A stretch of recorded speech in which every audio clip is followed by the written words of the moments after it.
Developing spiritual abilities through constant practice. BD0979 from June 24, 1939, taken from book number 18. Love for the Lord is also recognizable in the desire for divine wisdom, and the human being, who recognizes himself as a product of divine love, desires to participate in spirit in the working and activity of the eternal deity, i.e. to grasp all the wonders of creation with his senses and to know about things which are purest spiritual knowledge and therefore can only be received with the divine spiritual spark within him. Thus it only requires some practice and the will of man achieves unbelievable things in spiritual relationship. To fulfill all duties of the body is also only a matter of more or less practice, for the human being acquires skills in different areas through conscious striving for them, and this is the earthly purpose to educate himself in the profession he has chosen for his earthly life.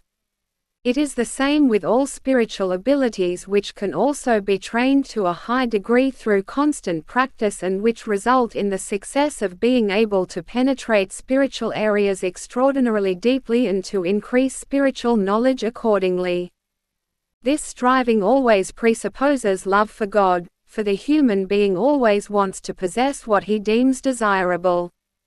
And through his desire for spiritual possessions he confesses that his soul and spirit are drawn towards divinity, whose product of love he is from eternity.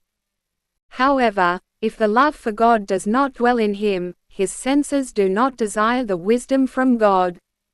They are directed towards the world with its earthly advantages.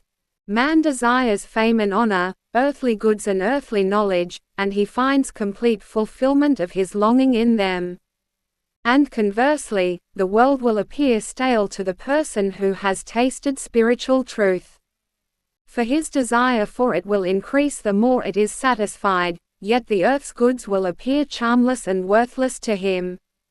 And love for God, for his Creator, will displace everything from the heart which was ever hidden in it, and the least spiritual food will be far more enjoyment for him than all the pleasures of the world, for his heart will no longer be able to recognize them as such, once it has found happiness in the presentation of heavenly wisdom and is allowed to satisfy its hunger for it through the grace of the Lord.